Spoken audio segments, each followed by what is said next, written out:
Good morning students. जैसा कि हम प्रीवियस क्लास में हमने final accounts of companies start किया था, तो आज हम समझते हैं what is the final accounts of companies. जैसा कि मैंने आपको बताया था कि आप जब 11th और सीनियर क्लास में थे तो आपने सोल प्रोप्राइटरशिप और पार्टनरशिप फर्म की स्टडी की थी। उसमें आपने ट्रेडिंग अकाउंट, P&L अकाउंट और बैलेंस शीट बनाई थी। उसी को फाइनल अकाउंट्स बोलते हैं, क्योंकि सबसे पहले एंट्रीज होती है, देन आफ्टर फिर पोस्टिंग की जाती है, और पोस्टिंग के बाद जो हर अकाउंट का बैलेंस CD हम ट्रांसफ़र करते हैं ट्रायल बैलेंस में। उस ट्रायल बैलेंस से हम तैयार करते हैं फाइनल अकाउंट्स। ये आपको सबको पता है कि ट्रायल बैलेंस से फाइनल अकाउंट्स तैयार किए जाते हैं। और आज हम देख रहे हैं फाइनल अकाउंट्स ऑफ कंपनीज। इन्हें फाइनेंशियल स्टेटमेंट्स भी बोलते हैं। तो पार्टनरशिप में तो पार्टनरशिप एक्ट 1932 लागू होता है, और कंपनीज में कंपनीज एक्ट 2013 लागू होता है। तो section 129 related to final accounts of companies. तो the law governing the preparation and publication of final accounts of companies in India is the companies act 2013। यानी सेक्शन 129 में फाइनल अकाउंट से related provisions दे रखे हैं, और उसी के अकॉर्डिंग हमको balance sheet, profit and loss account तैयार करना होगा। सेक्शन 129 के अंतर्गत शेड्यूल 3 दे रखा है। मैंने आपको बताया था कि इससे प्रीवियस जो कंपनीज एक्ट था 1956, उसमें फाइनल अकाउंट्स आते थे शेड्यूल 6 में। But now the changes according to new companies act 2013, उसमें शेड्यूल 3 आ गई। तो शेड्यूल 3 के अनुसार हमको फाइनल अकाउंट्स तैयार करने पड़ेंगे। इसमें शेड्यूल 3 में 2 पार्ट्स हैं। पार्ट 1 में आएगा बैलेंस शीट की फॉर्मेट है, और पार्ट 2 में आएगा format of statement of profit and loss account. यानी दोनों की फॉर्मेट दे रखी है। पार्ट 1 में बैलेंस शीट की फॉर्मेट है, और पार्ट 2 में प्रॉफिट एंड लॉस की फॉर्मेट दे रखी है। हम बाद में देखेंगे कि इसकी फॉर्मेट में क्या क्या आता है। पहले हम ये देखते हैं कि what is the objectives of financial statements. हम जो फाइनल अकाउंट्स बना रहे हैं कंपनीज़ के, जिनको वित्तीय विवरण भी बोलते हैं हिंदी में, इनके क्या उद्देश्य हैं, क्यों बनाए जाते हैं। तो इसमें आपने पहले भी पढ़ा था कि इंटरनल इंफॉर्मेशन 2 टाइप्स के होते हैं। एक तो जिनको आंतरिक सूचनाएं चाहिए, और एक बाह्य होते हैं।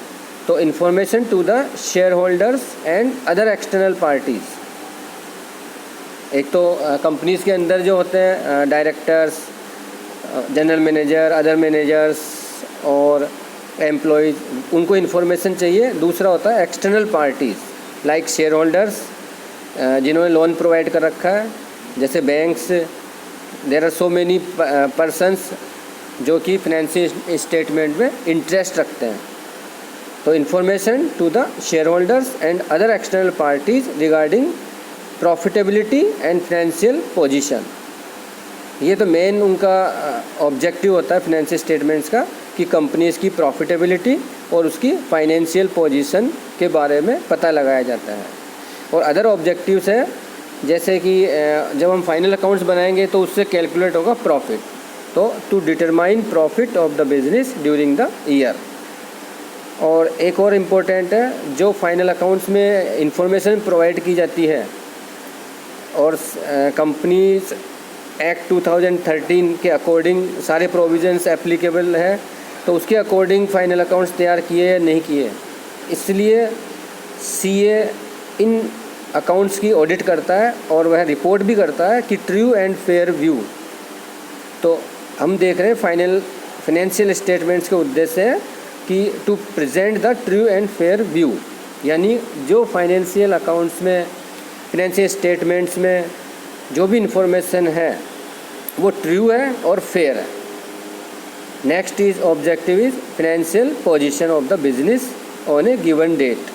कंपनीज की क्या फाइनेंशियल पोजीशन है, कंपनी फर्दर यदि कुछ एक्सपांसन प्रोजेक्ट ला रही है, या कंपनीज ने बैंक से लोन ले रखा है, तो वह टाइमली पेमेंट कर सकती है या नहीं कर पाएगी। तो फाइनेंशियल पोजीशन फाइनेंशियल स्टेटमेंट से ज्ञात कर सकते हैं। इसी प्रकार नेक्स्ट ऑब्जेक्टिव है to make effective control on financial activities of the business, and next is to make a summary presentation of all the financial transactions. Next is to provide information about cash flows. मैंने आपको बताया था कि financial statements में balance sheet, profit and loss account, cash flow statement, notes on accounts, ये सभी financial statements के part है। तो कैश फ्लो स्टेटमेंट के साथ कैश फ्लो स्टेटमेंट लगाया जाएगा तो कैश फ्लोज की इंफॉर्मेशन संबंधित पर्सन को मिल सकती है। And another objective is disclosure accounting policies. जैसा कि आप आगे देखेंगे, हम अकाउंटिंग स्टैंडर्ड्स भी एप्लीकेबल होंगे।